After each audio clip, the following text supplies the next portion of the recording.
Hello and welcome to Newsfeed on Trust TV. My name is Dorcas Yakubuzala, bringing you trending stories that people are talking about and sharing around the globe today, and also their opinions on such issues.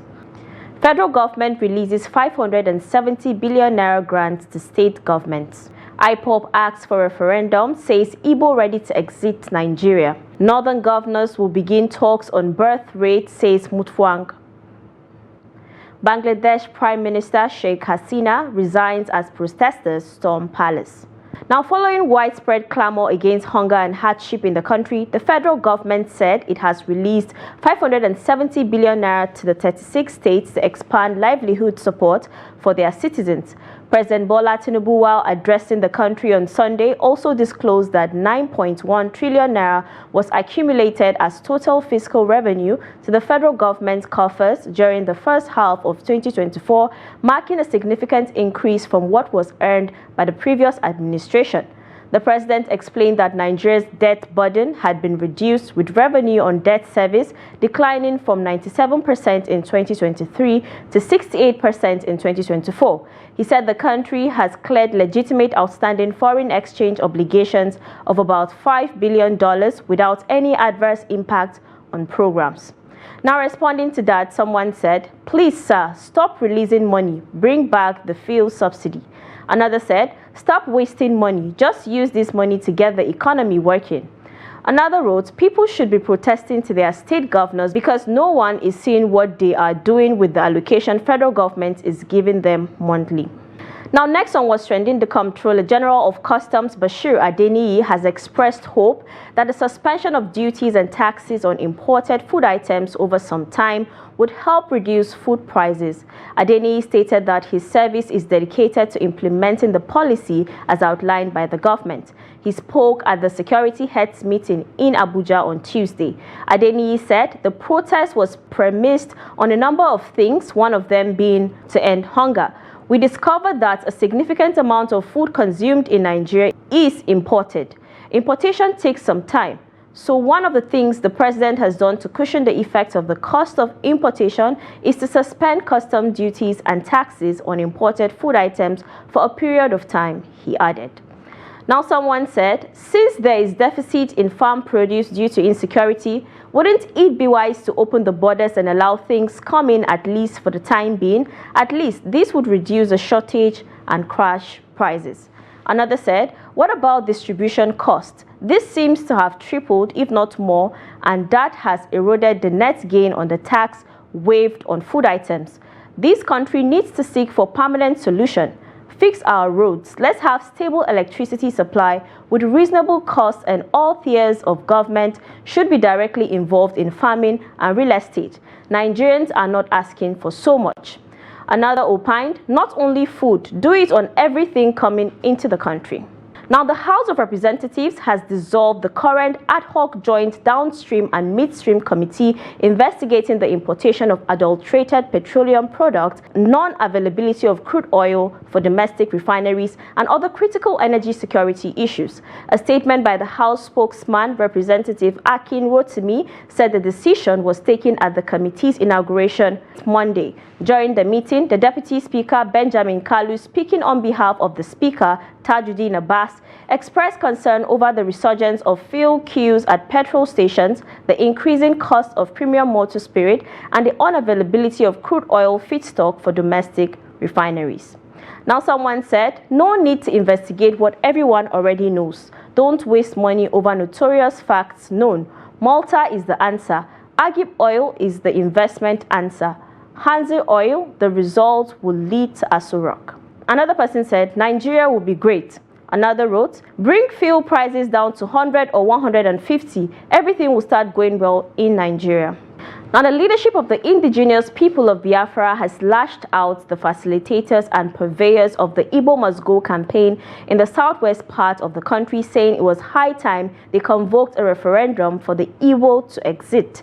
It said it was laughable that the authorities in the southwest were treating the Igbo Must Go campaign and its proponents with a wave of the hand, adding the Igbo people were already on the ground and feared no fall. According to the group, indicators abound that sponsors of the Igbo Must must go proponents were highly placed individuals within the Lagos state and federal government, urging Southerners to be cautious of their actions in the southwestern region. Now, responding to that, someone said, "You should stay within your state and develop it strategically. Tribalism can't build a nation. Political differences can make a country grow." Another person said, "The last time Igbo asked for this during the Civil War, they lived inside the bush and forest for years until they begged and said they are ready to stop the war." What I'm trying to say here is that divided Nigerians won't solve either of the problems from both parties.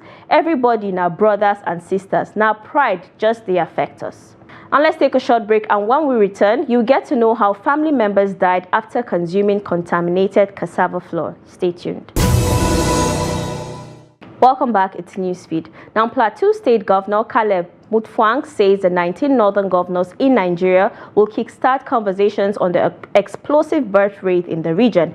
He said measures must be put in place to care for the education and welfare of the children being born in the region. "We are sitting on a time bomb," Mutfwang told newsmen on Tuesday, warning that the lack of infrastructure for human capital development of the youth bulge in the region may escalate banditry and terrorism, ubiquitous in the 3 geopolitical zones of northern Nigeria. Now, responding to that, someone said, "Y'all think that's our problem. Population is supposed to be a positive advantage, but then when the masses don't get access to social amenities, it becomes a disadvantage." Another said, "Begin talks on security, building infrastructure, and providing jobs." Another person wrote, "If you ask me, this should be a national thing, not just a regional agenda. We need to control our population as a country for resources allocation and utilization purposes." And now, on a sad note, 6 persons said to be family members have died after consuming cassava flour suspected to be contaminated in Adavi local government area of Kogi State. It was gathered that 8 victims were rushed to 3 different hospitals where unfortunately 6 of them succumbed to multiple organ failure. The unfortunate incident occurred in a household in Anyoke Akunchi ward last week. Meanwhile, the Kogi State Ministry of Health has launched an investigation into the incident. A statement issued by the information officer of the ministry, Dorothy Onoja, on Tuesday, August 6th, said the family members consumed cassava flour that may have been contaminated. Now, responding to that, someone said, "We dey talk say food no day. The people we manage see the want to eat, come they die. May their souls rest in peace. Amen." Another said, "Wash everything you buy from the market. A lot of foodstuffs is chemicalized." Another opined, "Cassava is poisonous if not well fermented." And now on the foreign scene, Bangladesh's Prime Minister Sheikh Hasina has resigned and fled the country after anti-government protests in which hundreds of people have been killed. Huge crowds of cheering protesters stormed her official residence in the capital, Dhaka, despite a curfew and internet clampdown. The student protest started last month with peaceful demands to abolish quotas in civil service jobs, but have since transformed into a wider anti-government movement and nationwide unrest. Meanwhile, Bangladesh's Army Chief General Waqar Uzzaman said in a broadcast to the nation on state television that Hasina had resigned and the military would form a caretaker government. Now, responding to that, someone said she could have resigned before 300 people were killed. Another said, "Wow, they actually did it. Let's hope the interim and subsequent government is a better one." Another person opined, "Looks like students have shown their power, that no dictator should mess with students." And now to a funny video of kids reacting to their parents eating. Let's take a look.